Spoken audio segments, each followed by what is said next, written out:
Мортезани со планот за раст со реформската агенда се предвидени 6 милиарди евра за Западен Балкан.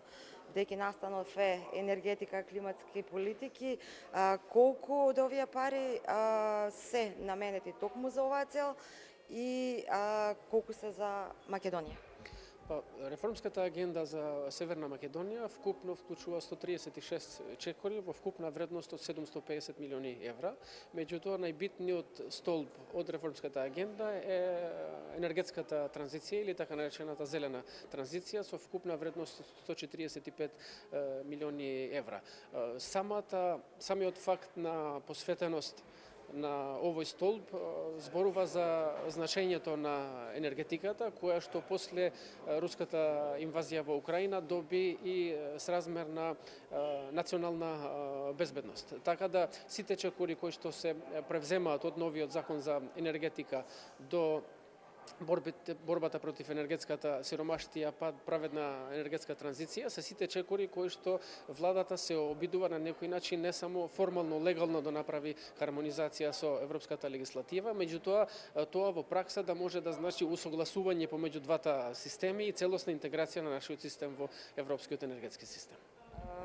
Вчера премиерот беше јасен дека Западен Балкан, регионот, може да понуди многу на Европа на некој начин во однос на снабдувањето со електрична енергија преку обновливи извори на енергија и слично.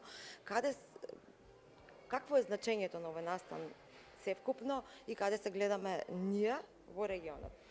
Значи, настаните како што се Македонскиот енергетски форум се многу значајни, бидејќи дозволуваат или овозможуваат на едно место да се најдат сите засегнати страни од државата, институциите до бизнис секторот, регулаторите и така натаму.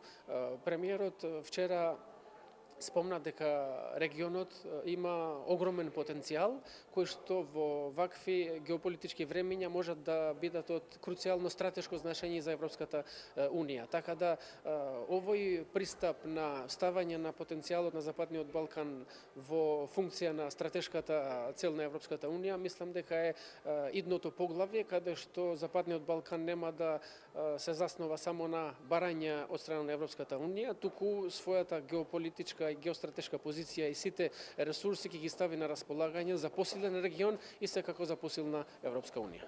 Каде сме ние на енергетски план во регионот? Каде се гледа? Мислам дека преземаме солидни чекори, имајќи предвид дека во рамките на имплементацијата на реформската агенда согласно извештајот од декември 2025 веќе сме прва земја во имплементација и во привлекување на фондовите.